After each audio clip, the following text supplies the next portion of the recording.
Mahiya naman kayo.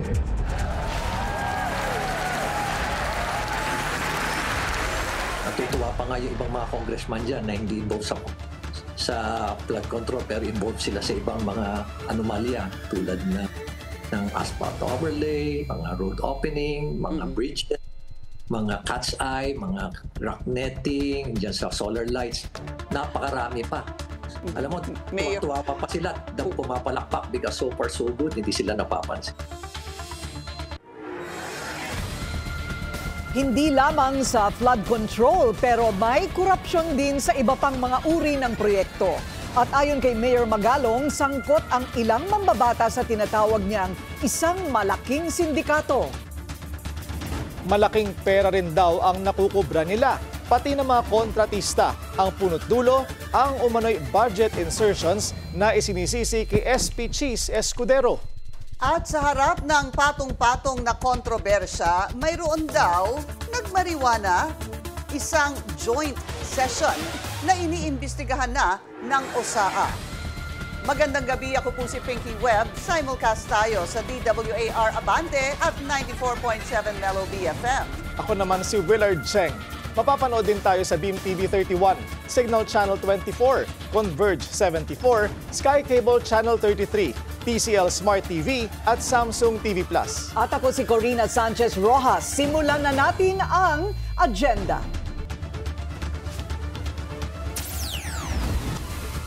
Higit 5 bilyong pisong kontrata para sa flood control projects na corner ng isang construction company. Pero paid up capital nito nasa 250,000 pesos lang, exclusive. Anomalya sa flood control projects, isang highly syndicated criminal activity ayon kay Baguio City Mayor Benjamin Magalong. Ang mga umano'y sangkot, mga makapangyarihang individual.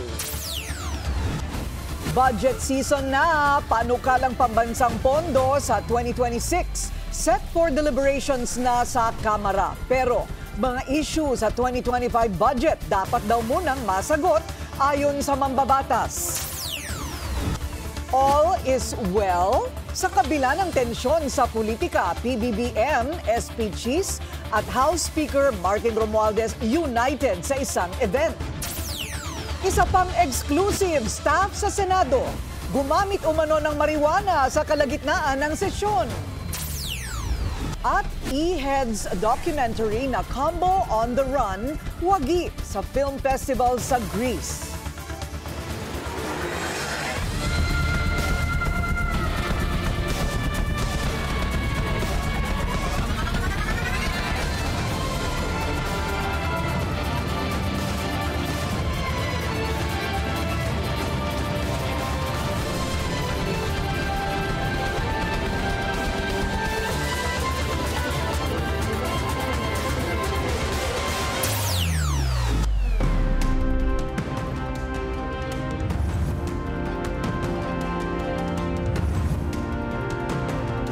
Mahiya naman kayo.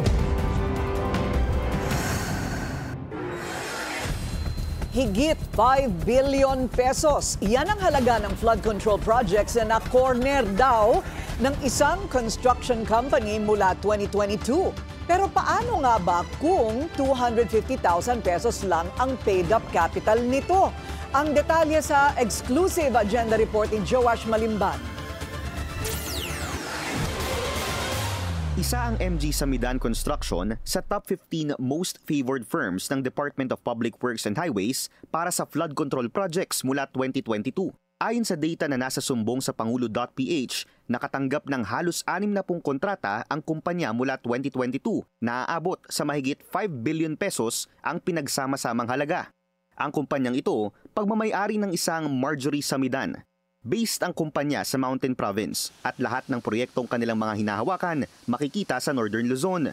Kabilang dito ang mga probinsya ng Benguet, Abra, La Union, Pangasinan at Mountain Province. Sinuri ng Billionaire News Channel ang mga proyektong hawak ng kumpanya at napag-alaman namin na ang ilan dito hindi nakalagay sa mga flood-prone area. Halimbawa na lang ang construction ng isang flood mitigation structure along Aringay River Basin sa Maytuba, Benguet. Nagkakahalaga ang proyekto ng halos 85 million pesos. Pero sa pagko-cross-check ng aming team sa coordinates nito sa sumbong sa pangulo.ph at sa hazard map ng Project NOAA, ang palibot lamang ng ilog ang bahain dahil napapalibutan nito ng matataas na bundok at kakaunti lamang ang mga residential o commercial areas sa lugar. Sa katunayan, may ilan pang resorts na malapit dito. Sa Buli, La Paz, Abra naman, mayroong isang flood control structure na nagkakahalaga ng halos 96.5 million pesos. May completion date ito na September 16, 2024. Base sa Project NOAA, nasa low to medium lang ang flood hazard level ng maliit na parte ng lokasyon nito. Pero isa sa mga pinakamalala, ang construction ng Nagilian flood structure sa La Paz, Abra. Nagkakahalaga ito ng tumataginting na 144.7 million pesos. Pero sa threat assessment ng Project NOAA, little to none ang flood hazard level sa lugar. Bukod sa mga flood control projects na wala sa flood-prone areas, marami rin sa mga proyekto ng firm magkapareho ang mga presyo. May 6 na proyektong hawak ang firm na eksaktong 96.5 million pesos ang presyo. Meron din silang 3 proyektong hawak sa La Union na pare-parehong 94.5 million pesos ang halaga na ₱1 lang ang pinag-iba. Sa programang On Point ng Billionaire News Channel, sinabi ni Baguio City Mayor Benjamin Magalong na indicator ito ng possible corruption. Bakit pare-pareho? Iba-iba naman ang sitwasyon, di ba? Iba-iba naman lugar, iba-ibang terrain. So, ibig sabihin yan, walang maayos na technical study o kaya hindi sinunod yung technical study. Kasi every big project, there should always be a technical study. Sinubukan namin kunan ng panig ang MG Samidan Construction pero hanggang sa ngayon, wala pa silang sagot sa aming mga mensahe. Patuloy pa rin ang isinasagawang deep probe ng pamahalaan patungkol sa umano'y mga maanumalyang flood control projects. Paghihikayat nila sa mga mamamayan, mag-report lamang sa sumbong sa pangulo.ph kung may makitang palpak na flood control projects. Para sa agenda, Joash Malimban, Billionaire News Channel.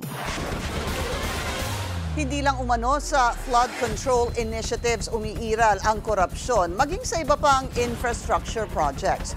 Ayon kay Baguio City Mayor Benjamin Magalong, rigged kasi ang mga bidding para sa kontrata at nakikinabang mismo ang ilang kongresista. This is a highly syndicated and organized crime activity or criminal activity among powerful individuals. Ganyan inilarawan ni Baguio City Mayor Benjamin Magalong ang umano'y anomalya sa flood control projects.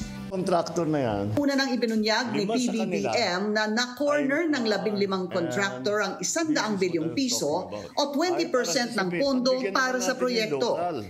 Sa On Point ng Billionaire News Channel, sinabi ni Magalong na may favoritism talaga sa pamamahagi ng budget. Paborito sila dahil marunong silang mag-deliver nga. Magaling na rin sila, pero kasi ang industry practice is meron kang magbibigay ka eh. Kailangan mo magbigay para makuha mo yung project. Si Magalong daw mismo nakaranas ng bribery, pero pinatigil niya ang kontrata. Ang nai-offer sa akin is 10% of the total contract price na 380 million pesos. So nag-offer sila na 38 million. That was about 3 years ago. Meron din yung sa sa road safety. Alam mo yung yellow barriers? Yes, sir. I was offered 6% naman kasi yung funding will be coming from influential politicians upstairs. Ayon kay Magalong, rigged ang mga bidding para sa kontrata. At sa perang napapanalunan dito, wala pa sa kalahati ang natitira para sa aktual na proyekto. For a 100% na funding, about 58% are taken out of the total amount and goes to someone else's pocket. Out of the 58%, siguro yung legitimate lang doon, yung 8%. And that represents yung VAT at yung bond. Yung the rest, napupunta yan, 25% goes to the funder. Saan ba galing yung fund? No? Sino nag-provide ng fund? 25% goes to that. 3% goes to the bank. 7% goes to the implementing agency for flood control projects. Napunta yan sa DPWH. Meron din 1% para sa material testing. At meron din 3% para doon sa mga bidders na nag-back out na lang. So naiwan na lang sa project is 42%. Wala pa yung profit ng contractor, assuming na yung contractor gets about 10% na lang or 12%. So naiwan na lang sa project is 30%. At hindi pa riyan nagtatapos ang mga kaltas. May pass-through. Kasi yung funder, galing yan sa taas no? Tapos, kung gagawin niya sa isang distrito, yun yung tawag doon yung pass-through percentage o pass-through share. Usually, nabibigay yan sa congressman. May mga kongrista na okay na sila yung 5%. Meron naman yung maraming siguro, hindi pa sa satisfied sa 5%. He will demand 10% na share niya. Pero yung share talaga sa taas, ang talagang standard is about 25%. Matatanda ang sinabi ni Senador Ping Lacson na nasa 67 kongresista ang naging contractor para sa sariling infrastructure project. Ito yung mga identified talaga na contractors that who won, and before they became members of the House of Representatives, na sila. Mga contractors na nila, well-known contractors. Pero iba yung naging contractor nung naging congressman. Iba pa yun, no? At ito naman mga congressman na to, ang ginawa nila para hindi halata, yung mga contractors, yung mga asawa nila, yung mga anak nila, kamag-anak nila. Pero behind the scene, yung nagmamando, yung nagmamanage pa rin yung congressman. Dagdag ni Magalong, hindi lang sa flood control projects, may anomalya. Natutuwa pa nga yung ibang mga congressman dyan na hindi involved sa flood control pero involved sila sa ibang mga anomalya tulad ng asphalt overlay, mga road opening, mga bridges, mga cat's eye, mga rock netting, dyan sa solar lights. Napakarami pa. Alam mo, tuwa pa sila, pumapalakpak because so far so good, hindi sila napapansin. Ayon pa kay Mayor Magalong, mag-uusap sila ni Senador Lacson in due time para talakayin ang kanilang mga ebidensya. Handa rin daw si Magalong na manguna sa investigasyon sakaling hilingin ito ng Pangulo. Liable sa election offense si SP Cheese Escudero ayon sa isang election lawyer dahil sa 2022 campaign contribution ng isang contractor na sangkot ngayon sa flood control projects anomaly. Sa harap na ugnayan niya sa kontratista, hugas kamay si Escudero sa kontrobersya at tila naisantabi rin ang bangayan nang magkita sina SP at House Speaker kasama ang Pangulo sa Malacanang. Ang detalye sa agenda report ni Dexter Ganibe ng Abante. Okay na, So sir, kino-confirm nyo na nag-donate siya ng 30 million? Yes, nasa records yun. Ang lumabas na artikulo, kinikilala ko, kaibigan ko, kababayan ko, tiga Sorsogon, contractor siya. Pero ang nakuha niya ay 5.4 billion di umano. Kinumpirma mismo ni Senate President Cheese Escudero kahapon ang 30 million pesos na donasyon ng kanyang kakilala, kaibigan at kababayan na si Lawrence Lobiano ng Center Waste Construction and Development Inc. noong tumakbo siya sa pagkasenador taong 2022. Ang Center Waste ay kasama sa top 15 sa listahan ni PBBM na nakakuha ng malaking budget para sa flood control project sa nakalipas na 5 taon. Ayon sa veteranong election lawyer na si Romulo Macalintal, ang pag-amin ni SP Cheese na nag-ambag si Lobiano sa pangangampanya niya noong 2022 elections ay isang election offense. Malinaw niya ito na nakasaad sa Section 95 ng Omnibus Election Code. Hindi pwedeng magbigay ng contribution yung sinumang tao, magiging yan ay mga korporasyon o talaga yung natural persons sa sinumang kandidato kung yung mga kumpanyang yan ay merong kontrata sa gobyerno, anumang kontrata na nagbibigay ng mga services o kaya nagsusupply ng mga goods, yung mga supply, government supplies, yan ay bawal yan. Hindi po pwedeng magbigay ng ganyang uri ng contribution. Hindi rin anya maaring lusot ng mga komandidato sa eleksyon na tumanggap ng kontribusyon mula sa mga kontratista ng gobyerno ang katwiran na wala namang mga inaprobahang kontrata o proyekto ang gobyerno sa panahon ng election period dahil pinagbabawal ito ng COMELEC. kahit na tumigil siya kung halimbawa sa kung ito, pero dati naman siya nagsusupply sa gobyerno, ay yan ay papasok pa rin dahil siya ay isa ng supplier o isa siya sa mga duly accredited na supplier ng ating pamahalaan. Dahil kabilang sa mga election offense ang pagtanggap ng kontribusyon mula sa mga kontratista ng pamahalaan, nakasaad sa Section 264 ng Omnibus Election Code, parusang pagkakakulong ng hanggang sa 6 na taon o kaya ay perpetual disqualification para sa anumang katungkulan o posisyon sa gobyerno. Hindi rin anya kailangan pa ng COMELEC ang isang reklamo o petisyon dahil maaring magsagawa ito ng motu proprio investigation batay sa mga isinumiting Statement of Contribution and Expenditures ng mga kandidato.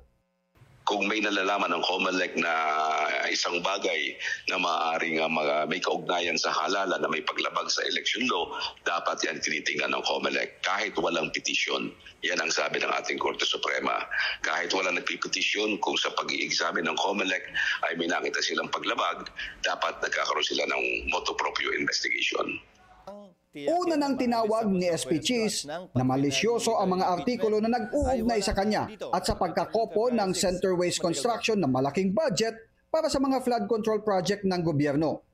Ilang araw lang matapos pangalanan ni PBBM na kabilang ang dating campaign donor ni SP Cheese sa mga kontratista sa flood control project, ay nagkasama sa Malacanang sina SP Cheese, PBBM at House Speaker Martin Romualdez para sa isang aktibidad kahapon.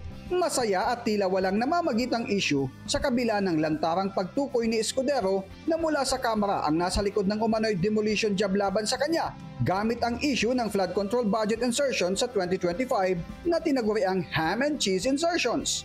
Unang pumutok ang issue sa umano'y maanumalyang flood control projects nang ibalita ito ng politiko at Bilyonaryo News Channel. Para sa agenda, Dexter Ganibe, Abante! Hindi sapat para kay Senador Ping Lacson na paggalaw lang ng national budget ang i-publish online. Anya ay dapat ding isa publiko ang mga opisyal na nag-amyenda sa pondo. Yan ang agenda report ni Hannah T. Live nag-uulat mula sa Senado. Hannah?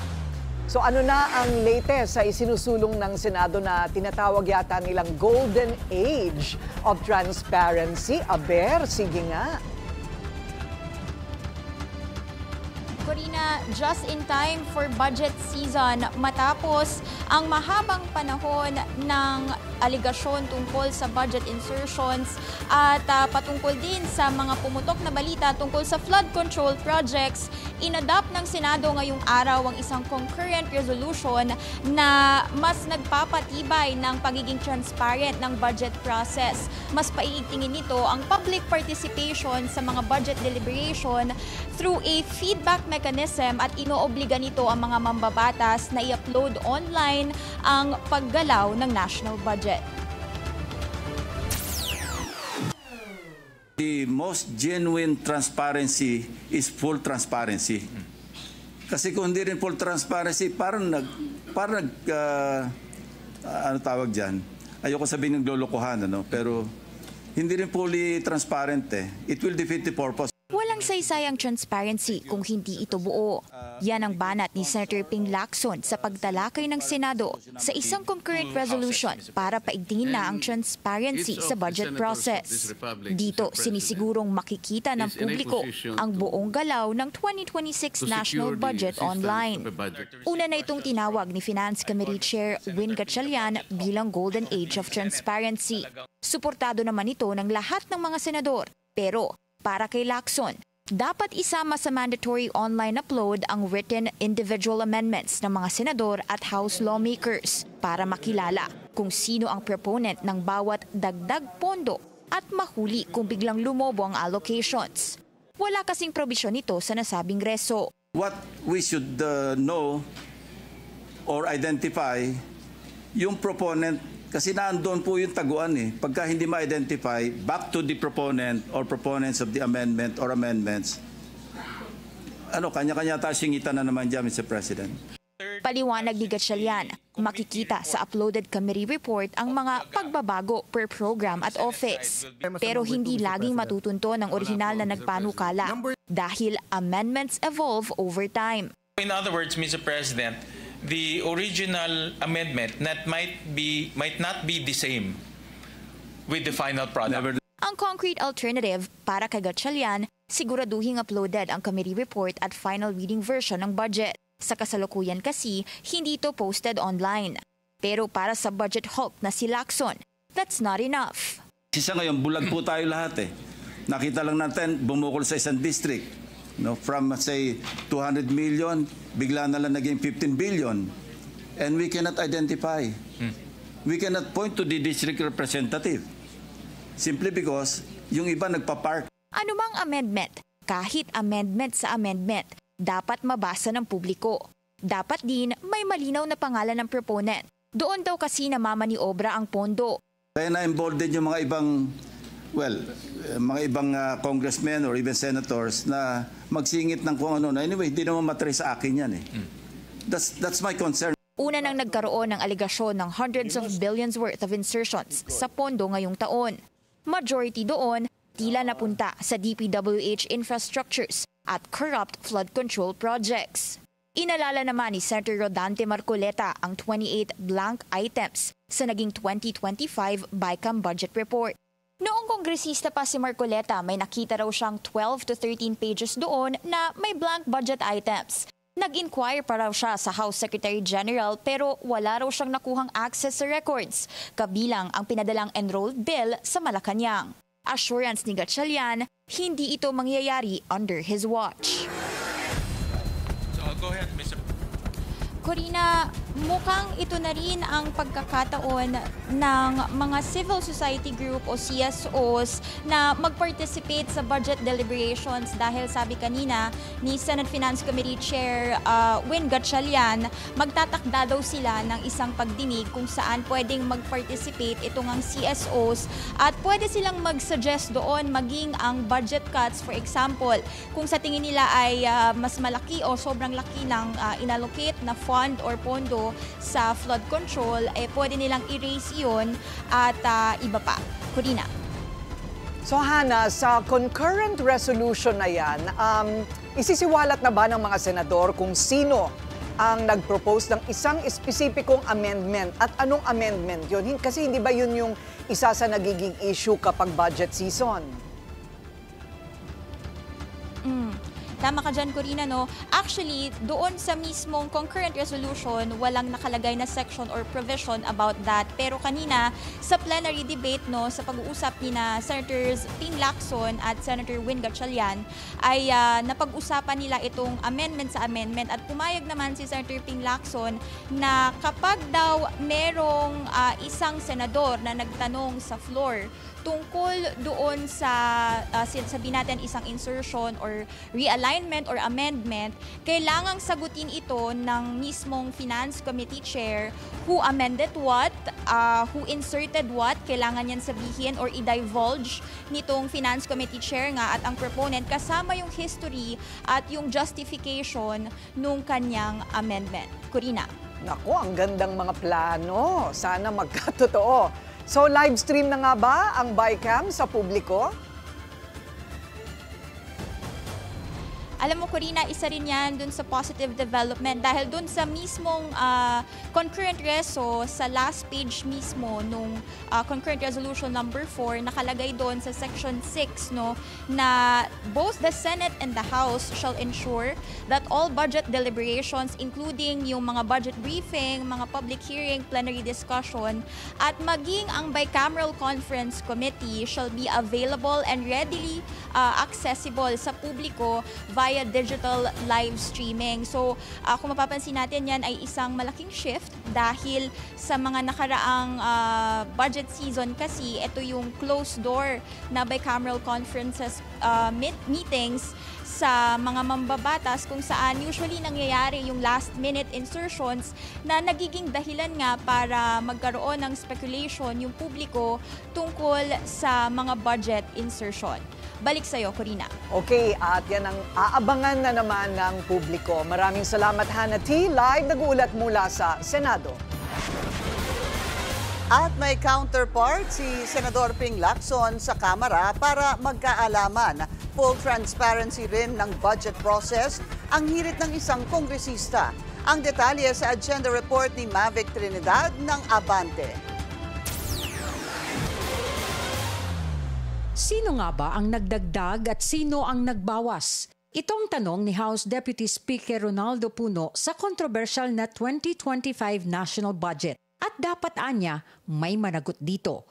Ang pahayag na ito ni Puno ay base sa naging pagbubunyag ni Senador Ping Lacson na nagkaroon nga ng insertions sa 2025 General Appropriations Act o GAA. Ayon kay Puno, sa House version, buong-buo pa ang pondo na inilaan para sa DepEd at PhilHealth at nakaltasan ang budget ng DPWH. Ito raw ang ipinadala ng Kamara sa Senado. Pero matapos ang Bicameral Conference Committee, lumabas sa final version na nabawasan ng pondo ng DepEd at PhilHealth at tumaas ng ilang porsyento ang pondo ng DPWH. Hindi man niya pinangalanan, pero tila liderato ng Senado ang target ng mga pahayag ni Puno dahil si Senador Cheese Escudero rin ang Senate President noong 19th Congress. Naninindigan si Puno na hindi nila uumpisahan ang pagsusuri ng 2026 budget hanggat hindi raw nasasagot kung saan napunta ang pondo at kung sino ang nasa likod ng dagdag bawas dito.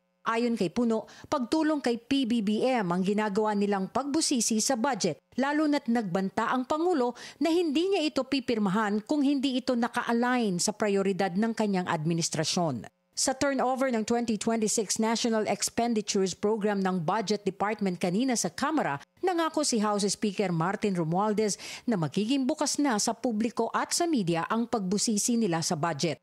Bawat piso may pinaglalaanan, bawat gastusin dapat may pakinabang sa tao. Sa presentasyon ng budget kanina, sinabi ni Budget Secretary Amina Pangandaman na nakaangkla ang panukalang 6.79 trillion peso budget sa pangako ng Marcos Jr. Administration na Agenda for Prosperity. Pangunahing paglalaanan ng budget para sa 2026 ay ang mga social services, partikular ang nasa sektor ng edukasyon na may panukalang pondo na 928.5 billion pesos. Karamihan sa mga departamento ay dinagdagan din ng budget para masagot ng pamahalaan ang mga agarang pangangailangan ng taong bayan. Sisiguraduhin po namin na bawat budget na ambag ng buwis at dulot ng pawis ng ating mga kababayan ay mauuwi sa kanilang kaginhawaan. Masusian niyang pinag-aralan ito ng Pangulo para ang buong bansa ay makinabang sa bawat pisong pondo ng pamahalaan. Sa Lunes, August 18, sisimulan na ang budget deliberation sa Kamara. Para sa agenda, Mavic Trinidad, Abante. Naharap sa kontrobersya si Health Secretary Ted Herbosa. Bilyong piso raw kasi ang unliquidated cash advances ng DOH. Batay sa report ng COA. Narito ang agenda report ni Pierre Pastor. Kasong kriminal at administratibo ang maaaring kaharapin ni Secretary Ted Herbosa dahil sa umano'y kapabayaan niya bilang Head of Procuring Entity o HOPE ng Department of Health. Lumabas kasi sa report ng COA na meron pang 1.296 billion pesos na unliquidated cash advances ang ahensya ni Herbosa sa United Nations Children's Fund o UNICEF. Ito ang rason kung bakit hindi mo na pwedeng makakuha ng panibagong batch ng bakuna sa UNICEF ang Pilipinas. Nakasaad sa COA Circular No. 2012-001 at DOH Memorandum 2023-0369 na ipinagbabawal ang paglalaan ng pondo kung meron pang hindi naliliquidate.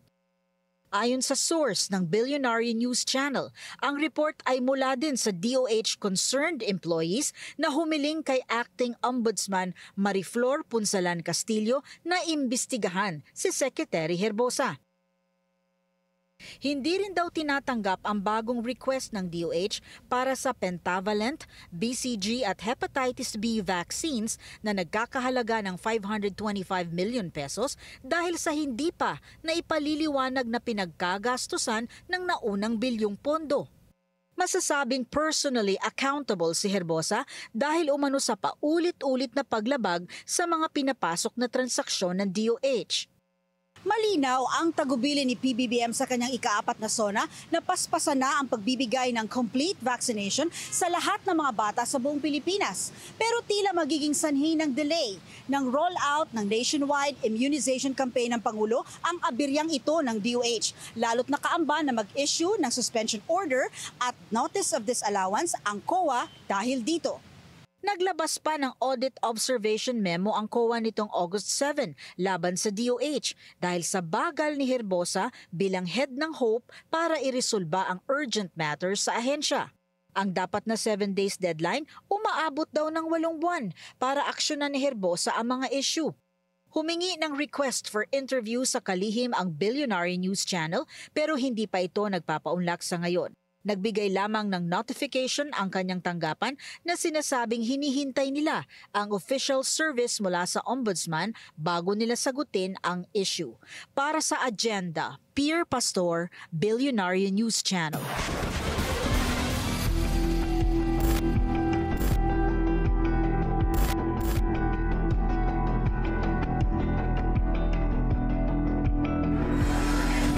May hawak na ebidensya raw ang isang pulis na magpapatunay na wala siyang kinalaman sa missing Sabongeros case. Nagbabalik si Joash Malimban para sa detalye. Yung aking kliyente ay walang kinalaman sa missing Sabongero dahil yung mga panahon, mga dates na sinasabi ni Dondon Patidongan na involved ang aking kliyente ay meron po kaming ebidensya na hindi po siya maaaring ma-involve. Yan ang pinanindigan ni Attorney Bernard Vitriolo nang humarap siya sa media ngayong araw. Siya ang abogado ni Master Sergeant Joey Natanawan Encarnacion, isa sa mga pulis na idinadawit sa kaso ng mga nawawalang Sabongero.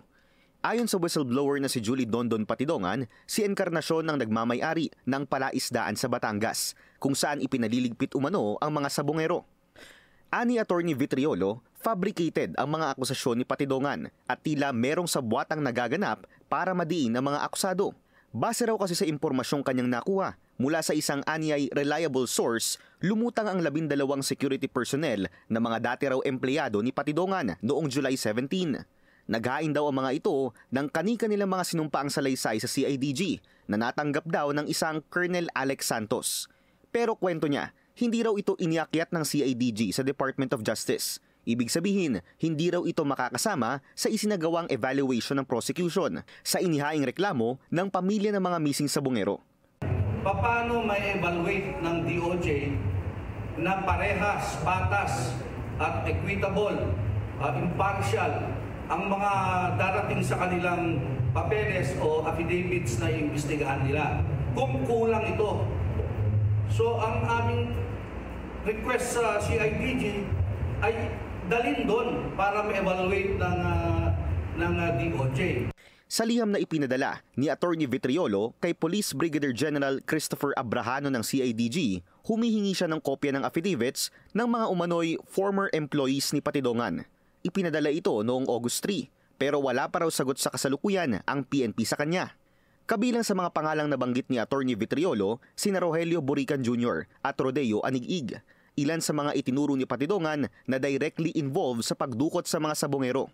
Isa si Borican sa mga close-in security ng itinuturong mastermind na si Charlie Atong Ang nang magsampa ito ng reklamo laban kina Patidongan sa Mandaluyong Prosecutor's Office noong nakaraang buwan. Kinumpirma naman ni Abrahano na mayroong natanggap na affidavits ang CIDG. Pero pinabulaanan niya ang akusasyon ni Attorney Vitriolo na itinatago nila ang mga salaysay. Hindi kasi yung mga investigators natin ang nagkolekta ng pieces of evidence na yon. Dumating lang yon ng mga dokumento, so dapat marapat lang na i-receive namin yon. Pero chinek din ng mga investigators natin na yun nga, hindi sila ang nag-assist doon sa mga affiance. So that begs the question, siyempre, yung veracity ng mga statements. Dagdag pa ni Abrahano, maaari pa rin naman nilang isumite sa DOJ ang mga affidavit. Iginiit naman ni Attorney Vitriolo na hindi personal na magkakilala si Ang at ang kanyang kliyente. Pero nang tanungin siya ng media kung ano ang nakikita niyang dahilan kung bakit nadawit si Master Sergeant Encarnacion. Hindi ko po alam ang detalye niyan kasi nakafocus kami sa missing Sabongero. Hindi ko alam yung assistance na yun. Hindi naman related sa mga sabungan. Hindi. Kasi isang company, Lucky 88 ba yan? Basta yung company na hindi ko alam. Hindi, magkaparehas lang. Hindi yung Pogo. Lucky po yung kay Apo nga. Hindi, yun nga. Oo. So may connection po. Hindi si Apo nga. Sa kumpanya. Aniya, idinamay lamang daw ni Patidongan ang kanyang kliyente dahil sa koneksyong ito. Kasalukuyan pa rin nasa evaluation stage ang isinampang reklamo ng mga pamilya ng missing sabongeros. Sagot ng DOJ sa mga pahayag ni Attorney Vitriolo, hindi rin naman masyadong pagtutuunan ng pansin ang affidavits kahit na isumite ito ng CIDG, lalo na't manggagaling daw ito sa defense team kahit na wala pa namang opisyal na kaso. Para sa agenda, Joash Malimban, Billionaire News Channel.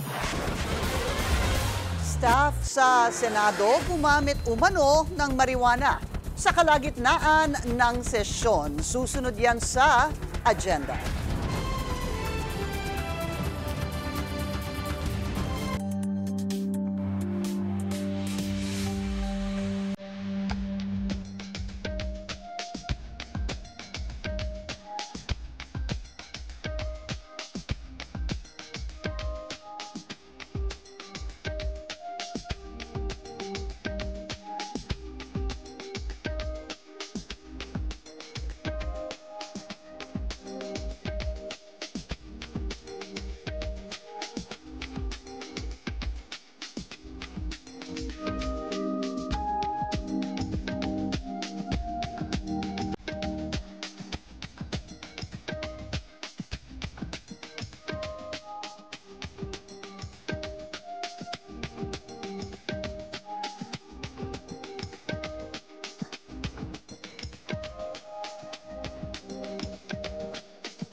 Traffic check muna tayo ngayong Miyerkules sa Commonwealth Tandang Sora. Moderate ang daloy ng mga sasakyan papuntang Fairview. Light naman ang kabilang lane. Literal na joint session sa Senado. Isang staff ng senador umano ang nabistong nagmamariwana sa loob ng Senado. Ang detalye sa exclusive agenda report ni Dexter Ganibe ng Abante. Sunod-sunod ang mga isyong pumuputok sa Senado.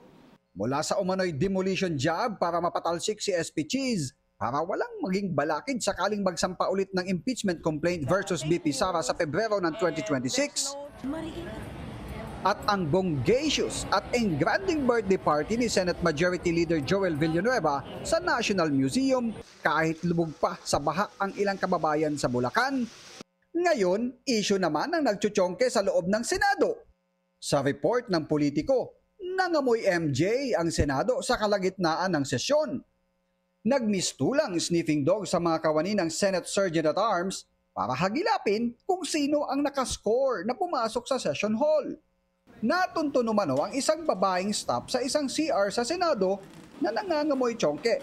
Pero wala ng mga ebidensya na maaring na-i-flash na raw agad niya sa inidoro bago pa siya matunton ng usaa.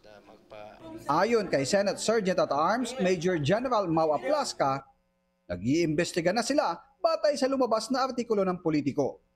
Nabatid ng Billionaire News Channel na pinatawag na rin sa usaa ang Chief of Staff ni Senator Robin Padilla para makuhanan ng statement matapos umanong manggaling sa kanila ang reklamo. Pero batay sa Politiko, dati na rin nasangkot sa kaparehong issue ang babaeng staff na ito. Pero nakalusot siya sa pananagutan dahil sa matinding kapit niya sa kanyang boss na dati rin niyang katrabaho bago sila napasok sa Senado. Tiniyak naman ni General Aplasca na ang resulta ng isinasagawang investigasyon ay isusumiti nila kay SP Cheese. Para sa agenda, Dexter Ganibe, Abante. The joke has gone too far nga ba? Patuloy ang backlash sa jet ski at ICC joke ni Vice Ganda. Kumilos na ang Davao City Council laban sa Unkabogable Star. Yan ang agenda report ni Edith Isidro ng Abante. Resolution condemning the statement of comedian Jose Marie Visceral, also known as Vice Ganda, for mocking former President Rodrigo Roa Duterte, thereby disrespecting the former president. Unanimous ang pag-aproba ng Davao City Council sa isang resolusyon na kinundinan ang umano'y pag-alipusta ng komedyante at TV host na si Vice Ganda kay former President Rodrigo Duterte. Inihain ni Councilor Danilo Dayang Hirang ang resolusyon matapos ang ilang hiling na idiniklarang persona ng grata si Vice Ganda. Whereas the city government of Davao upholds the values of respect, courtesy, and the preservation of dignity towards all individuals, particularly public officials who have served the nation with distinction. Ayon kay Dayang Hirang, ang pagkundina kay Vice Ganda ay kasing bigat ng rin ng pagdeklara sa kanya bilang persona non grata sa Davao City. Viral sa social media ang jet ski at ICC joke na komedyante na pasaring sa 2016 campaign promise ni FRRD na nakakulong ngayon sa The Hague, Netherlands sa kasong crimes against humanity. Dahil sa kanyang biro, pinaboykot ng Duterte supporters ang mga produktong kanyang inendorso. Nabawasan din ng 1 milyon ang social media followers ni Vice Ganda. Hindi raw napanood ni BP Sara ang biro ng artista at ipinaubaya na niya sa konseho ng Davao ang desisyon sa isyu. Pero matapos ang patama kay FRRD sa concert, ang busy naman ang pinasaringan ni Vice Ganda sa isang segment ng kanyang noontime show habang nag-compute ang isang contestant sa nagmamahalang mga bilihin. Hinirit niya kung magkano ang confidential pa na isa sa mga isyong kinakaharap ng pangawalawang Pangulo. Para sa agenda, Edith Isidro, Abante, Davao City. Edukasyon daw ang susi sa tagumpay, habang kabataan naman ang pag-asa ng bayan. Pero paano kung ang kanilang silid-aralan kung hindi kulang sira naman? Ang detalye sa agenda report ni Hannah T. Alam mo bang more than 5 presidents pa ang pwedeng magsilbi bago natin mahabol ang kakulangan sa classrooms kung walang gagawin? Yan ang babala ni Senator Bam Aquino sa unang pagdinig ng kanyang Committee on Basic Education habang nilalatag ang matinding backlog na hanggang ngayon nagpapahirap sa milyong-milyong estudyante. Ayon sa DepEd, nasa 165,000 classrooms ang kulang. Pero para kay Aquino, mas mataas pa ang numero. Libo-libo pang silid ang sira, tinayo pa noong 1960s at hindi na na-renovate o ginawang evacuation center at napabayaan. Marami din ang classroom sa siksikan ng mga estudyante. Ayon sa EDCOM report, 5.1 million ang aisle learner o nakaupo sa aisle ng classroom kasi wala silang silya. At habang kulang ang mga classroom, malaki rin ang agwat sa prices ng pagpapatayo nito. 2.5 million pesos ang estimate ng DepEd kada classroom, habang sa DPWH nagsisimula sa 3.5 million pesos. Pero noong 2024, sa kabila ng mga budget, 847 classrooms lang ang natapos. Bakit magkaiba ang presyo? At saan napupunta ang pera kung 847 classrooms lang ang natayo noong 2024? Kung ikukumpara pa sa mga NGO, malayo ang bilis at halaga ng classroom construction. Sa Hope Business for Good, nasa 1.08 million pesos natapos in 4 to 6 months. Sa Angat Buhay naman, nagkakahalagang 850,000. Kasama na riyan ang fans, upuan at supplies na tapos in 3 to 4 months. Kahit ang Security Bank Foundation na may kasamang banyo, corridor at storage, 3.1 million pesos lang at 6 to 7 months ang average time to complete. Mas mabilis pa rin kaysa sa 3-year period ng DepEd. Hindi pa kasama sa bilang ang schools na nagsasagawa ng double o triple shifts dahil sa dami ng students. Ani Aquino, mabagal ang paggawa ng classrooms dahil sa old regulation, delay sa budget release at land ownership issues. tinutukan nito ni Aquino. Parang di naman tama na may surplus ng kondo sa Metro Manila o napakabilis sa paggawa ng kasino o nung panahon ng Pogo, parang ang bilis-bilis makagawa ng mga building pero hanggang ngayon kulang-kulang pa rin ang classroom sa buong bansa. Magkakaroon ng technical working group kasama ang iba't ibang ahensya para magtakda ng standard specs at presyo.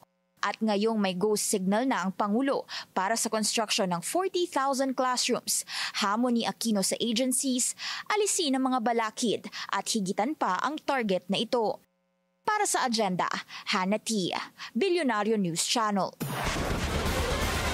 Iniimbestigahan na ng Quezon City LGU kung sino ang dapat managot sa pagbagsak ng debris ng isang kondo. 2 estudyante ang tinamaan at kritikal pa rin ang kanilang kondisyon. Narito ang agenda report ni Andrea Salve. Nananatili pa rin kritikal ang lagay ng 2 biktimang high school students nang mabagsakan ng concrete debris ng isang condo building sa Quezon City kahapon. Ang isa sa kanila na si Carl Jaden Baldonado, naging maayos ang operasyon kaninang umaga.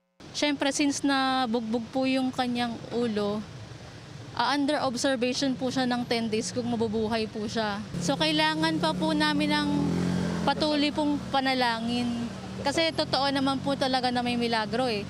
Tanging ang Homeowners Association pa lang daw ng Atherton Place ang nakikipag-ugnayan at nag-offer ng tulong sa kanilang pamilya. Nag-file na rin naman daw sila ng police report hinggil sa insidente. Pinuntahan namin ang condo building pero walang tumugon mula sa kanilang panig. Dumating din ang mga opisyal ng Quezon City Department of the Building Official at Business Permits and Licensing Department para mag-inspeksyon at magsiyasat. Ayon kay Engineer Isagani Verzosa Jr., taon-taon naman daw nilang ini-inspect ang gusali, partikular na ang structural, electrical at mechanical aspect nito. Pero wala raw doon ang problema. Ang bumagsak na debris ay galing daw sa palitada ng ikinabit na internet antenna. Unfortunately, ito kasi mga architectural to eh. So hindi kasama talaga sa inspection namin. Isasama na namin ngayon sa mga i-inspectionin namin yung mga ganitong bagay. Kasi nga yung nangyari na ganito, hindi dapat maulit. Dagdag pa niya, mula 2011 ay wala raw maintenance program ang building, pero yan daw ay subject to investigation pa rin. Well, kung hindi magko-comply, violation lang ng National Building Code. Yun lang ang pwede nating isampa. Maliban sa gumugulong ng investigasyon, ipinag-utos din ng Quezon City LGU ang paglalagay ng canopy sa bahagi ng gusali at pag-alalay at pagtulong sa mga biktima at kanilang mga pamilya. Ang pamilya Baldonado naman ay patuloy na kumakatok sa puso ng publiko. Naka-flash sa inyong mga screen ang GCash details ng pamilya para sa mga nais magpaabot ng tulong. Para sa agenda, Andrea Salve, Billionaire News Channel.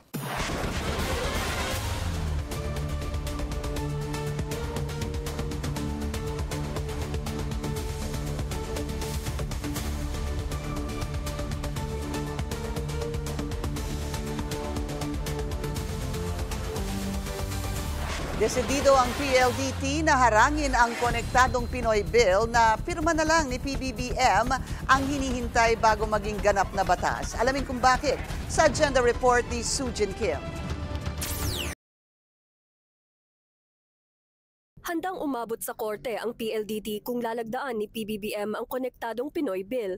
Matatandaang mismong ang PLDT, Smart at Converge ay nauna nang sumulat sa Malacanang para hilingin na i-veto ng Pangulo ang panukala.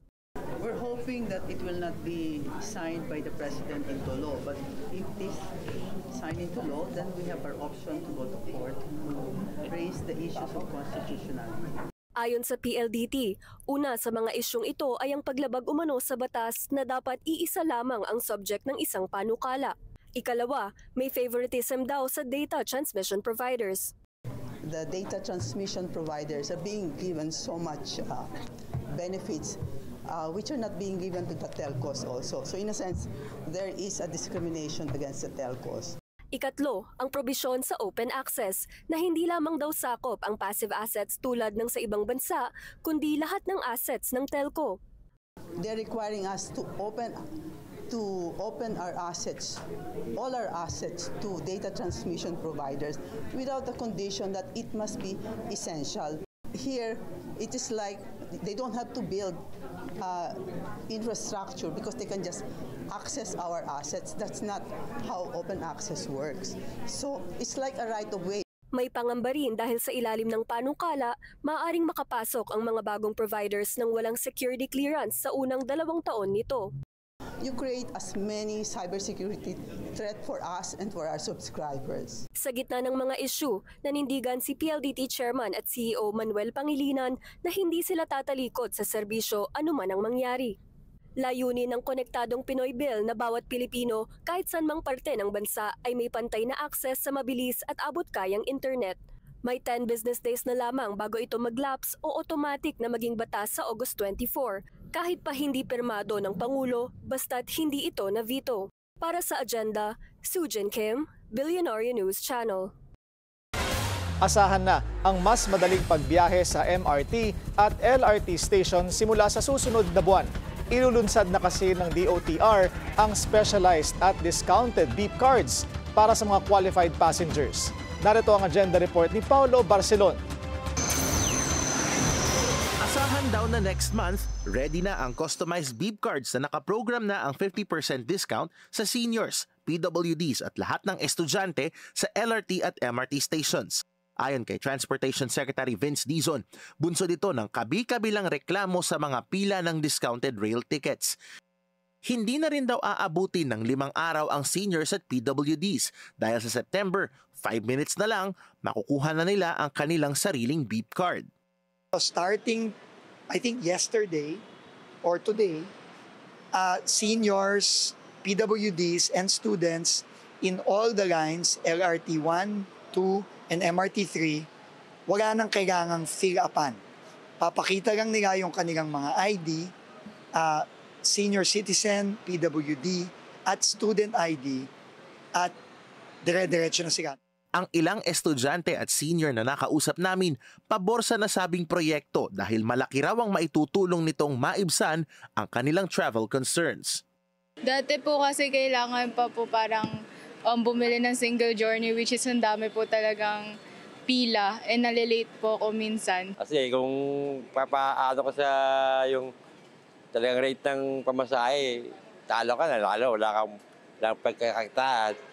Dagdag pa ni Dizon, sa ngayon, pinabilis na rin daw nila ang pagbili ng ticket for seniors, students at PWDs dahil ipapakita na lang ang ID nila at wala nang pipirmahang form. Ayon naman sa AF Payments Incorporated, the manufacturer ng beep cards, magde-deliver na raw sila ng 300,000 beep cards sa susunod na linggo para ma-replenish ang stocks nito sa lahat ng rail stations. Inaayos na rin daw nila ngayon ang ticketing machines na hindi tumatanggap ng papel na pera. Kompleto na and we expect normal na ang beep card distribution. So walang shortage. Yun po. And we can sustain that? Sustain, yes. We can sustain. Paiimbestigahan naman ng DOTR ang mga nagbebenta umano ng overpriced beep cards dahil imbis na 30 pesos lamang, umaabot raw ng 300 pesos ang bentahan. Ipagbabawal na rin ang pagbebenta ng beep cards online. Ang PNP Cybercrime, magka-crackdown na sa Lazada, sa Shopee, sa TikTok, sa Facebook. Magka-crackdown na kami at ipapasara na namin yung mga we will order Lazada, Shopee we will order them to close down these sites that sell the cards. Ayon naman sa Light Rail Transit Authority, umaabot na ng halos 200,000 passengers per day ang sumasakay sa LRT2 at 10 minutes na ang pagitan sa bawat tren. Plano na ngayong i-privatize ang operasyon ng linya, gayon din ang pagbili ng upgrades at karagdagang tren sa mga susunod na taon. Para sa Agenda, Paulo Barcelon, Billionaire News Channel. Madalas tawaging car-centric ang Pilipinas. Pero yan nga ba ang buong kwento? Puspusan ngayon ang pagsusulong ng gobyerno para sa isang commuter-first system.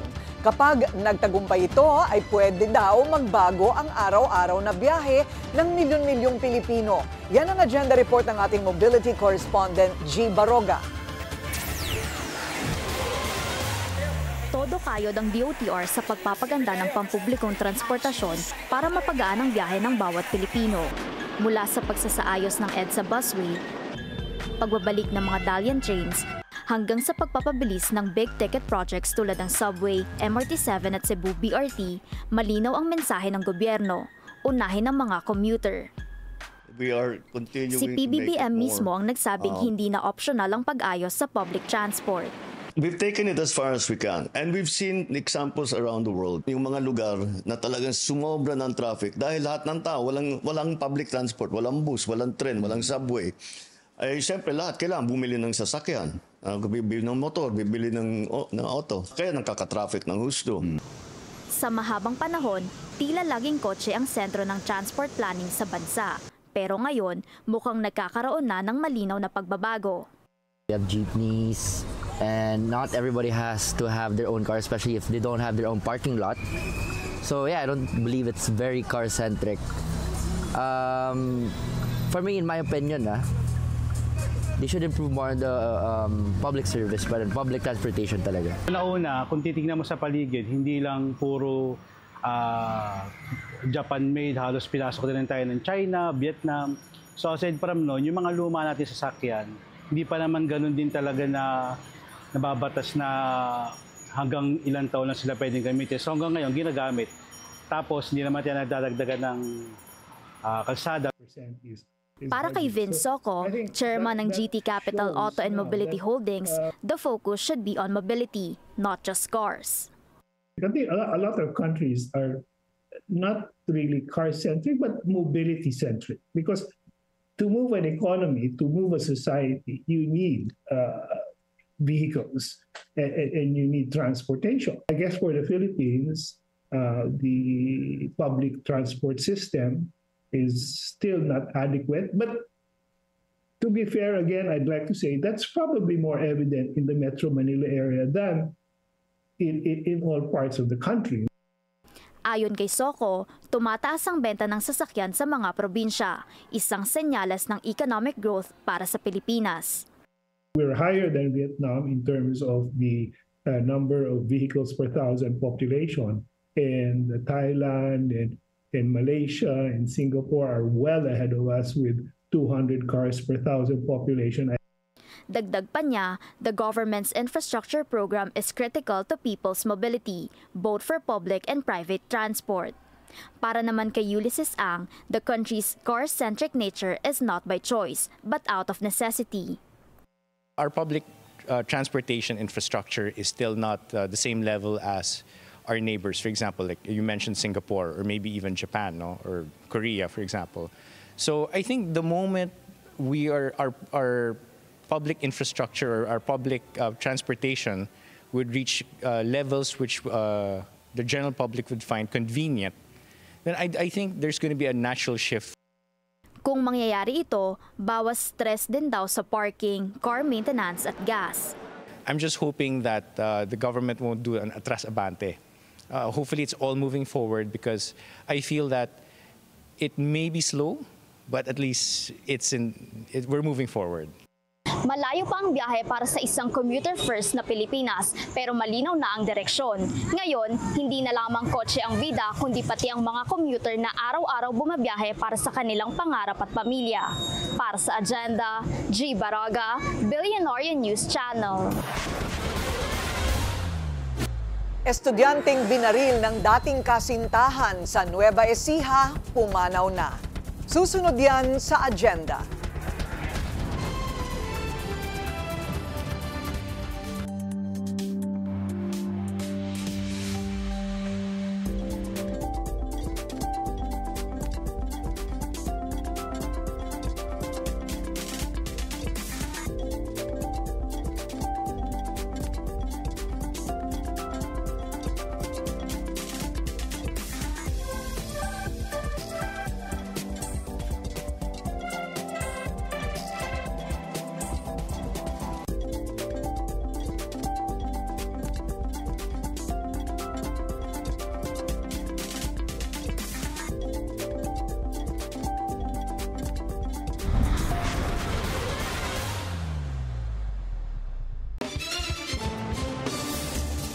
Traffic check ulit tayo. Sa Elliptical Road naman, mabagal ang daloy ng mga sasakyan papasok ng Commonwealth Avenue.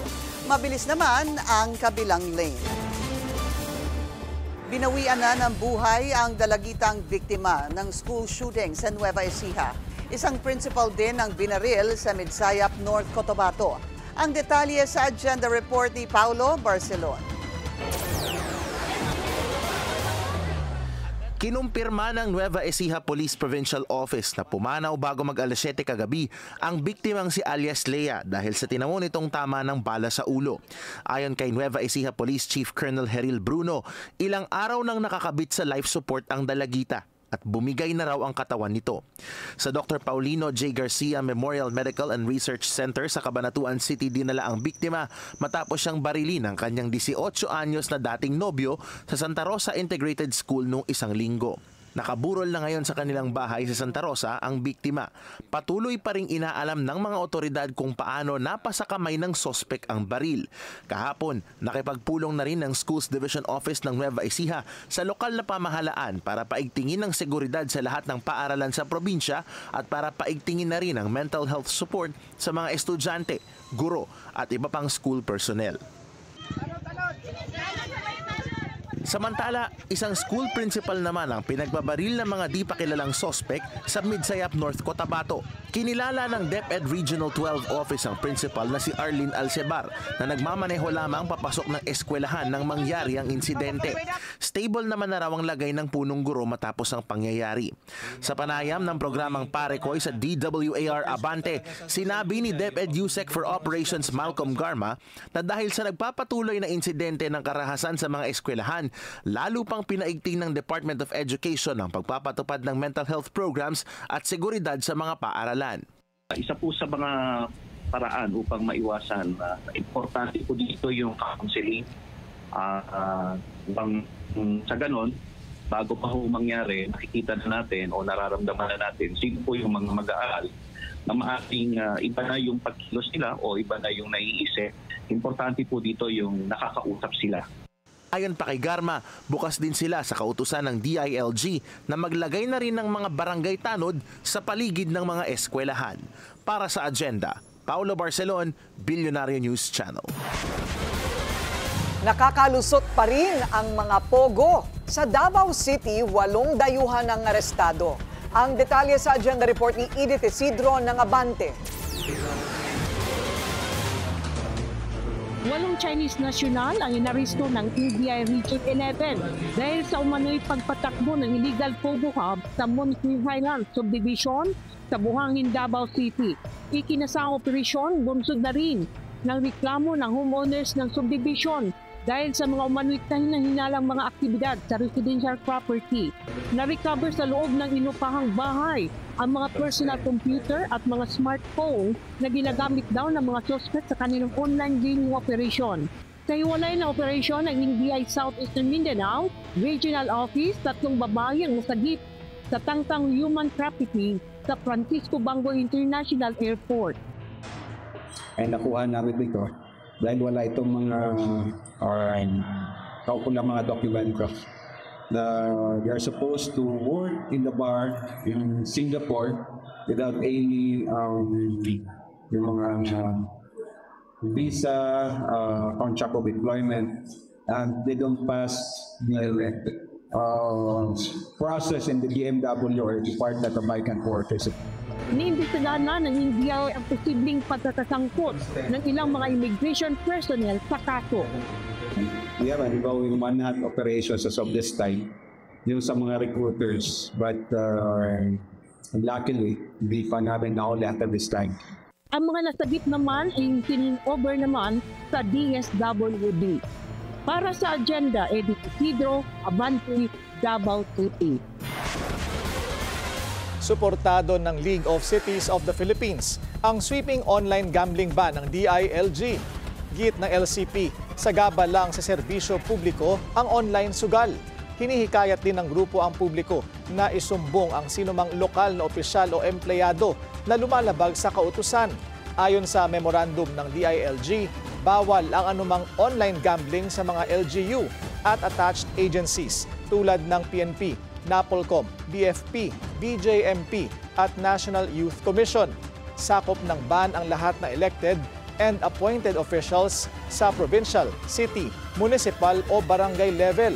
pati na rin ang mga empleyado ng mga LGU. Ang mga lalabag ay maaaring maharap sa mga reklamong kriminal o administratibo. Populasyon ng Pilipinas, aging na raw. Susunod yan sa agenda.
Isa pang traffic check ngayong Wednesday rush hour sa Marcos Highway SM Marikina.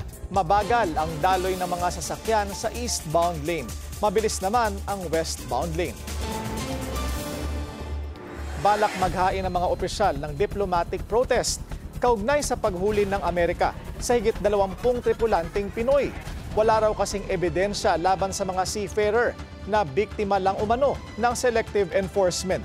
Ang detalye sa agenda report ni Hannah T. Pinag-iingat ang Pinoy seafarers na dadaong sa US. Yan ang babala ni Senator Raffy Tulfo sa kanila, lalo na sa paggamit ng electronic devices at pag-download o pagbubukas ng online content. May 21 Filipino seafarers kasi ang pinaratangan na nag-access umano ng child pornography materials. Noong Hulyo, ni-raid ang kanilang cruise ship ng CBP o Customs and Border Protection sa Virginia at puwersahan silang pinaalis ng nakaposas at saka pinadeport. Sabi ng seafarers kay Tulfo, biktima lang daw sila ng selective enforcement, lalo na't track din ang kanilang email addresses. Sa isa pong cruise ship or passenger ship, mahigit 1,000 po ang Pilipino doon. Mahigit 1,000. So hindi po lahat iyon na-investigate, in-invite at tinignan ng cellphone. Identified po nila kung sino lang yung tatanungin nila. Mahigpit kasi ang US ngayon pagdating sa policies laban sa child pornography. Kahit simpleng pag-view o click sa mga pinagbabawal na content, maaaring madetect ng US CBP. Hindi naman nagkulang ang DMW sa paalala tungkol dito. Maliwanag po yung labor advisory. Maliban po doon, nakasama po yun sa pre-deployment orientation seminar po nila. Mandatory po yun, Mr. Chair. Hindi po sila lalayag, hindi po sila sasampa hanggat hindi sila nag-a-attend ng pre-deployment orientation kung saan itinuturo po yan. Okay. Wala raw pinakitang ebidensya sa mga seafarer. Wala rin consular representation at hindi rin naabisuhan ng konsulada tungkol sa nangyari. Nakikipag-ugnayan ngayon ng DFA kay Tulfo para sa isang government-to-government approach.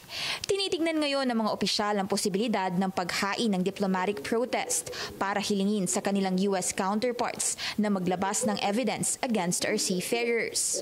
Kung walang ebidensya, dapat daw tanggalin ang masamang record na pinataw sa mga biktima, kasama ang 10-year ban sa pagpasok sa USA. Para sa agenda, Hannah T., Bilyonaryo News Channel. Umaasa ang isang kongresista na madadagdagan pa ang ospital para sa mga lolo at lola. Kasunod na rin ito ng ulat na dadami ang senior citizens by 2030. Yan ang agenda report ni Pierre Pastor.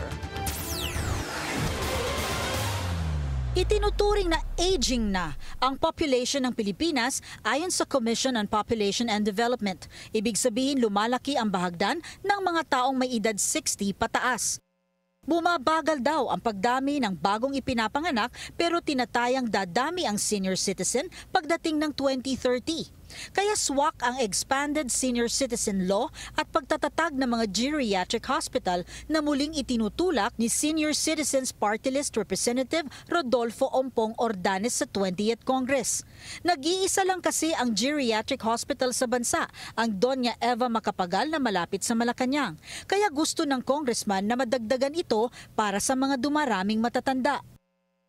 Noong 19th Congress ay ipinasa natin sa Kongreso ang ating Geriatric Health Act at naisampa natin sa Senado sa kasama ang palad ay nabimbin, hindi naging bata. Doon Kaya din po ba ito? i-refile natin muli, i-refile natin ngayong 20th Congress. Ayon pa kay Ordanes, wala siyang ideya kung bakit hindi ito nabibigyan ng pansin gayong kailangan ng malaking sektor ng ating lipunan. Ang lagi raw niyang nakukuhang sagot, walang pondo para sa kanyang panukala. Hindi ko alam bakit walang pondo. Ang laki ng pondo ng ating annual budget nung nakaraang taon, 5.6 trillion. Halimbawang magbigay tayo ng 1 billion dito, hindi naman makaka-apekto sa ating national budget. Pero tiwala si Ordanes na makakalusot na ito ngayon, lalo't meron na siyang 2 kakampi sa Senado na magsusulong nito. Sina Senators Rodante Marcoleta at Erwin Tulfo na may kanya-kanyang advokasya rin para sa elderlies. Ang geriatric care ay isang specialized healthcare na multidisciplinary rin para sa pangangalaga kina lolo at lola. Kasama dito ang medical care para sa mga sakit ng kanilang edad, rehabilitation at psychiatric care para sa mga dumaranas ng depression o nagkakademensya.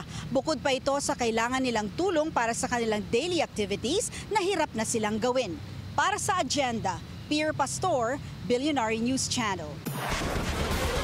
Gustong ibalik ng Taiwan to pre-pandemic levels ang trade relations nito sa Pilipinas.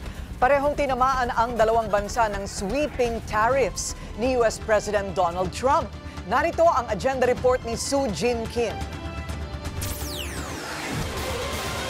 We hope to take Taiwan-Philippine economic ties to the next level and foster a more sustainable and forward-looking future together. Target ng Taiwan na itaas ang kasalukuyang mahigit $5 billion na bilateral trade sa Pilipinas pabalik sa $7 billion pre-pandemic average. Ayon sa mga Taiwanese official na nasa Pilipinas ngayon, malaki ang nakikita nilang potensyal sa Pilipinas bilang emerging market sa Southeast Asia na may mahigit 100 milyong populasyon. This is the market we cannot ignore and forget. Especially this year, we are facing so many situations like trade war, geopolitics, and American bilateral custom duty. So we need to explore more and more markets which are full of potential, like Philippines. Bagaman nananatiling pinakamahalagang export market ng Taiwan ang Estados Unidos, pinapalawak nito ang ugnayan sa iba pang mga bansa. Isa sa kanilang layunin, palakasin ang kooperasyon sa agritech at aquatech upang makatulong sa food security ng Pilipinas.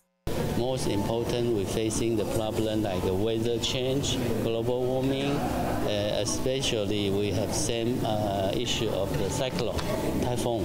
Para naman kay Brian Ang ng Philippine Chamber of Commerce and Industry, dapat ding pagtuunan ng pansin ang tourism. Anya, wala pa sa kalahati ng mga Pinoy tourists ang bilang ng mga Taiwanese na dumadayo sa bansa. Para sa Agenda, Soo Jin Kim, Billionaire News Channel.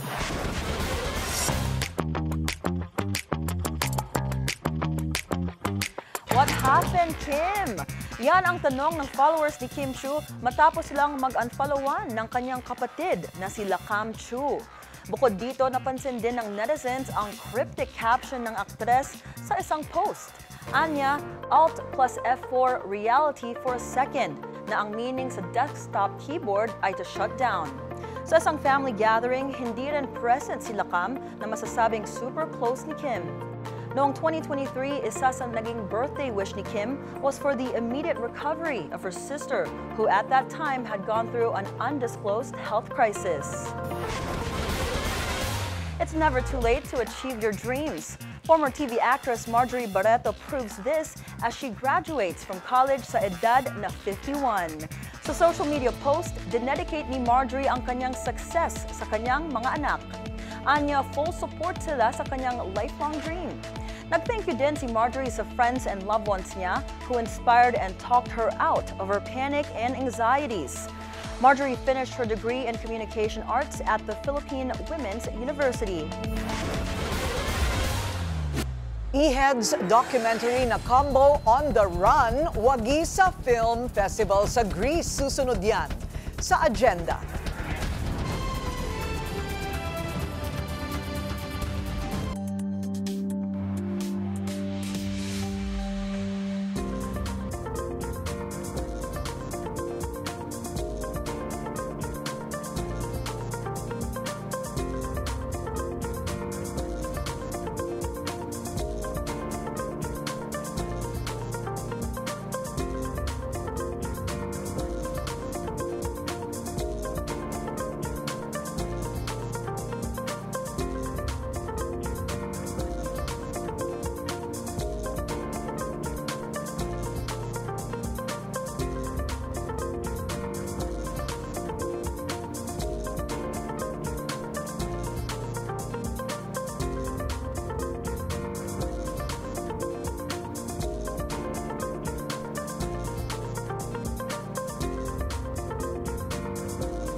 Traffic check ulit tayo sa EDSA White Plains. Moderate to heavy ang daloy ng mga sasakyan sa northbound lane. Light to moderate naman ang southbound lane. Pabor si Go Negosyo founder Joey Concepcion sa panukalang patulungin ang private sector sa pagresolba ng issue sa baha. Sa programang Business 360 ng Bilyonaryo News Channel, giniit ni Concepcion na makakatulong ang sektor sa pagsasaayos ng infrastruktura dahil sa anya ay kagustuhan nito na pagandahin ang ekonomiya. The private sector is really has the best businessmen on board. No? Why? Because they own the company. Government people, they don't own the company. They work for the company. The private sector, the rewards come back to us to profits, sharing the dividends with our shareholders. So the shareholders of the Philippines are the citizens of the Philippines, of course. No? So if the government does well, the citizens get better opportunities, better roads, infrastructure, and all of that. And just like that, tapos na ang MPBL career ni Micol Sorella. Banned na kasi sa liga ang Jensen Warrior player matapos itong manapak on court. Ang detalye sa agenda report ni Zeus Valdez ng Avante. That basically was the ball game already. Yes. Lifetime ban at 200,000 peso fine ang parusa ng Maharlika Pilipinas Basketball League kay Jensen Warriors forward Michael Sorella. Dahil yan sa pananapak niya kay Mindoro Tamaraos player Jonas Tibayan sa kanilang laban Lunes ng gabi sa Batangas City Coliseum. Sa eksklusibong panayam ng Abante Sports Now kay MPBL Commissioner Kenneth Doremdes, nilinaw niyang mahigpit ng nakasaad sa mga panuntunan ng liga ang pagbabawal sa anumang uri ng marahas na aksyon sa court. Isa raw ang insidente sa pinakamalala na kanyang nasaksihan. Ano mo, yung basketball is a contact game no? May yung physicality lalo na sa level na ngayon dahil palapit na yung playoffs. So siguro nagkapikunan, but to do that to a player na nakatalikod parang something na hindi natin kayang tanggapin, lalo na yung mga fans natin, no? Dahil ang damage, no? That nagawa niya sa lalo na dun sa pamilya, sa player, and sa league and sa mga fans. Dagdag ni Doremdes, isolated man ang ganitong pangyayari, malinaw na hindi ito katanggap-tanggap at may kapangyarihan ang MPBL na magpatupad ng mabigat na kaparusahan. For us, the fine and the sanction stays for the meantime. So, who knows? Dahil siyempre, alam mo naman, ang Diyos nga nagpapatawad. So, tayo pa, but then again, unahin niyo muna yung pamilya nung nabiktima yung pamilya nung player, and of course yung player na nasuntok niya. So, depende rin, again, kung tatanggapin yung apology niya. Nung player po? Nung player po. Pero sa ngayon, stays yung sanction sa kanya, lifetime lang. And hopefully, hindi na maulit. Alam mo na ang sama ng natin sa mga fans, lalo sa basketball itself. Nangyari ang insidente may 7 minuto pa sa ikatlong quarter at lamang ang Gensan sa score na 41-39. Batay sa pagsusuri ng court medics, nagtamo si Tibayan ng concussion. Dugo ang panga, wasak na labi at natanggalan ng ngipin. Sa St. Patrick Hospital, natukoy rin ang pagkabali ng kanyang kaliwang balikat dahil sa lakas ng pagbagsak.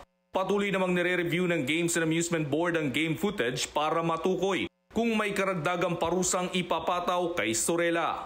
Para sa agenda, Sus Valdez, Abante.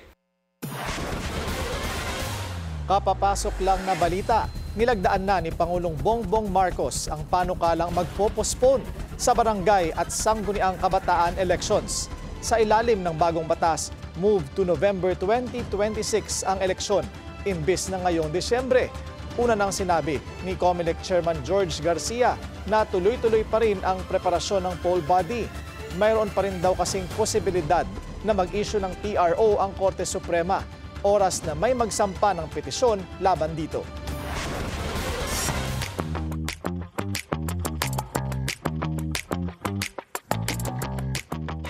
A huge win para sa iconic OPM rock band na Eraserheads.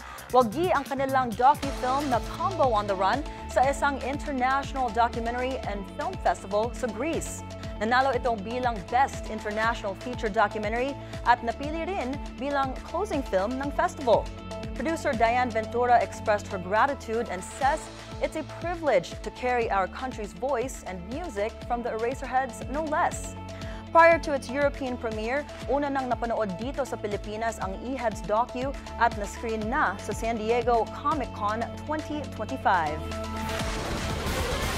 From Lea Salonga and Eugene Domingo to Noy Volante, star-studded ang Filipino cast ng local staging ng Into the Woods. Bigatin din ang mga director nito, whom our very own attorney Karen Jimeno got to chat with. Here's a peek. 30,000 tickets sold out in 2 hours.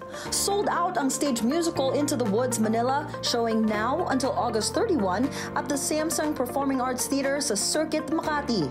Dalawa sa bumuo ng stage musical na ito, ang US-based seasoned director, educator na si Chari Arespa-Cochaga and Tony Award winner Clint Ramos na exclusive na interview ni attorney Karen Jimeno. People are wondering, how did you make that leap from Philippines to Broadway? Broadway was never a goal of mine. It was really just, how do I make ends meet? But how do I do that by just doing theater? All-star cast ang Into the Woods Manila from Filipino-American Broadway stars Ariel Jacobs and Josh De La Cruz. Mainit ding tinanggap ang tandem stage debut ni Lea Salonga at ang anak niyang si Nick Chen. The decision to have famous singers like Mark Bautista, Noy Volante, with really theater people, what was the decision process there to say that, okay, they can go together, or this is what we're going to I mean, in my brain, by now, Mark and Noy are theater people. They did it so well. Yeah. Watch the full interview with Chari Arespa-Cochaga and Clint Ramos tomorrow, 9 a.m. sa At the Forefront with attorney Karen Jimeno. And that's it from my end. I'm Monique Tuzon. Now back to you, Karina, Pinky, and Willard. Thank you, Monique. Welcome back. Thank you. Welcome back. Thank you sa pasalubong. Oo, nandiyan na ha, yung mga tigi-tigisan ninyong mga bag na designer. Oo. Designer bags. Kailan ka ulit alis? Supot designer yun. Kailan ako ulit alis? Pag umaalis Basta siya, payagan palaging ako. may Pasalubong. Pasalubong. Yung mga cameraman, lahat sila may mga sinisinghot. Pero ito po yung sinisinghot na legal. Can you believe it? Do you believe that? Tawa ka talaga. Hindi talaga. Can you believe Alam ka it? na mailig. Oo, alin? Yung sa Senado? Yung joint session. Oo.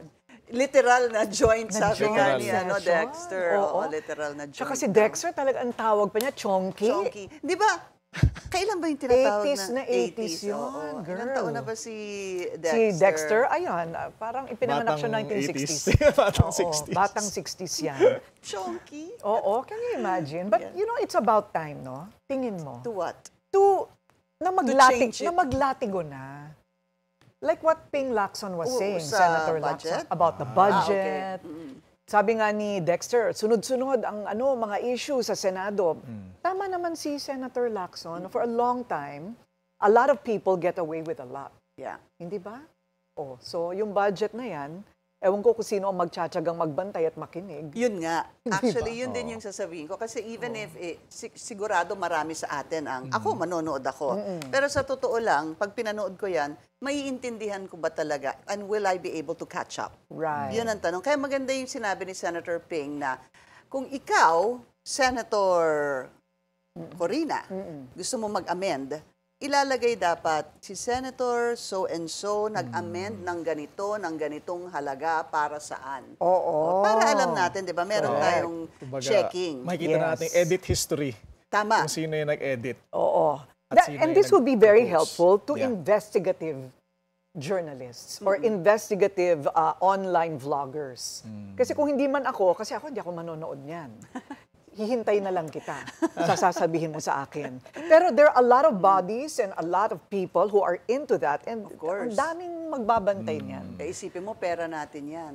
Oo, imagine. That's where your taxes go. Yeah. Oo, at hindi lang pala talaga flood control. Tama yun. Maraming iba pang klaseng Sabi project. ko nga kay Mayor Benji, dapat may part 2 kasi pinag-usapan asphalt overlay, Yes. yung mga road safety Solar equipment. lamps, meron din Naku, pala. yung solar lamp, Oo. yan ata ang pinakabago nila. Mahal-mahal ng solar lamps dun sa breakdown ng mga proyekto. Bilyon ang Marami inaabot. pa yan. May sa food security, meron sa... masyadong marami. Pero sana matuloy. Mukha namang desidido si Senator Ping and syempre, Mayor Magalong, ang tapang talaga ni Mayor Magalong, walang pakialam. Tingnan natin kung anong kahihinatnan ng investigasyon. Yan po ang ating agenda ngayong gabi. Ako po si Pinky Webb. Ako naman si Willard Cheng. At ako si Corina Sanchez Rojas. Sa bawat issue, may anggulo. At ang balita, may agenda.